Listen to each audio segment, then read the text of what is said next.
Қайырлы күн оқушылар. Бүгінгі сабағымыздың тақырыбы көркемдік кестемен бұйымды безендіру. Оқу мақсаттары: өз идеялары мен сезімдерін беру үшін қоршаған ортаның визуалды элементтері мен өнердің көркем тәсілдерін қолдану. Шығармашылық жұмыстар мен бұйымдар дайындау үдерісінде қазақтың ұлттық мәдениет элементтерін пайдалану. Материалдар мен құралдарды қауіпсіздік техникасын сақтап қолданудың маңыздылығын сезіне отырып демонстрациялау. Бүгінгі біздің сабағымыздың мақсаттары: жасалған нобай бойынша тігіс түрлерін пайдаланып, матаға салынған суреттерді кестелеу. Ұлттық нақыштағы кестеленген бұйым дайындау. Іс тәжірибелік жұмыс барысында қауіпсіздік ережесін ұстану. Ұқыптылық пен зерделілікті дамыту. Бағалау критерийлері: кестелеу қолөнерінің негізгі түрлерін білу, түс үйлесімділігін анықтайды, қауіпсіздік ережесін ұстанады. Кесте бұл сәндік қолөнерінің бір түрі. Мата, тері, киіз, тағы басқа материалдар бетіне әртүрлі боялған жіптермен, жібек зерлермен сурет, өрнек салып тігу арқылы жасалады. Кесте инемен, бізбен және кесте машинасымен тігіледі. Кейде кестеге моншақ, інжу, маржан, тағы басқа асыл тастар тағылады. Кестені материалдың бетін түгел бастыра, немесе гүл шоғырына ұқсатып та әшекейлейді. Бұйымды тұтастай бастыра әшекейлеу үшін шалыс, жатық, терме, жүрмеу тәсілін қолданады. Кестенің біз кесте, баспа жылтыр, тамбурлы кесте, албыр кесте, яғни екі ізді, тағы басқа түрлері белгілі. Біз кестенің шым кесте және әредік кесте деп аталатын екі түрі бар. Біз кесте дөңгелек немесе төртбұрышты етіліп, кергіш ағашқа керілген матаның бетіне түсірілген ою-өрнек бойынша қармақты бізбен өткермелеп шалу арқылы кестеленеді. Шым кесте тігілетін матаның ашық жерін қалдырмай, немесе ашық орынды өте аз қалдырып, тұтас кестеленген шымқай кесте. Әредік кестеде матаның әр жері әшекейленіп, бөлек-бөлек өрнек салынады. Шым кесте түскиіз, сандық қап, мақпал шапан, орамалдың алақаны, жастық жапқыш, сәукеле, тағы басқа көптеген заттарға тігіледі, немесе бөлек матаға тігіп қондырылады. Әредік кесте тақия, балақ, өңір, жаға, етекке және кең қоныш етектердің бұрыш-бұрышы сияқты заттарға тігіледі, немесе бөлек тігіп қондырылады.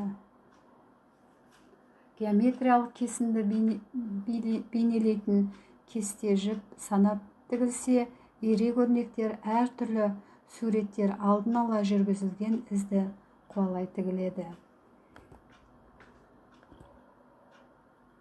Ұлттық стильдегі бұйымдар өзіндік ұлттық сипатымен, әдемілігімен ерекшеленеді.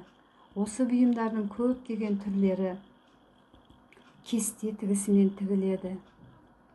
Киімдерде, тұрмыстық заттарда, бас киімдерде, сәндік киімдердің барлығында кестелеу өнері кездеседі. Өздерін көріп тұрғандай, сәукеле, кимешек, тақия, қоржын, сөмкелер барлығы кесте тігісімен көркемделген. Енді кесте тігу әдістеріне келетін болсақ, маржандап кестелеу, тесіп, торлап кестелеу, айқас тігіс, түктеп кестелеу, тігін машинасымен кестелеу, бедерлеп кестелеу болып табылады. Кестелеуге арналған материалдарға келейік. Оларға жібек мата, зығыр мата, селдір мата, кенеп және тігетін жіптер жатады.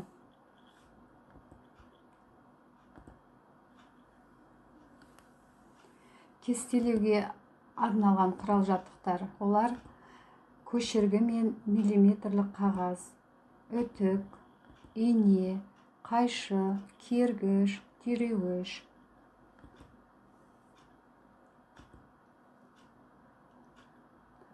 Енді жасалу жолына келетін болсақ, ең алдыменен матаға суретті түсіріп аламыз. Сурет бойынша тігуді бастаймыз. Инені мата астына алып, жартылай үстінен шығарамыз. Жартылай шығарылған инеге жіпті ораймыз. Толықтай инені мата бетіне алып, кері қайтарамыз. Жұмыс барысында қауіпсіздік ережелерін сақтауды ұмытпаймыз. Инелер мен түйреуіштерді арнайы орында сақтаңдар. Оларды жұмыс орнында қалдырмаңдар. Тот басқан инелер мен түйреуіштерді қолданбаңдар. Инемен тіккенде оймақты қолданыңдар. Мата пішімдерін түйреуіштің ұшын өзіңнен ары қарата түйреңдер. Қайшыларды арнайы орында сақтаңдар. Өткір ұштарын өзіңнен ары қарата жабылулы күйінде қойыңдар.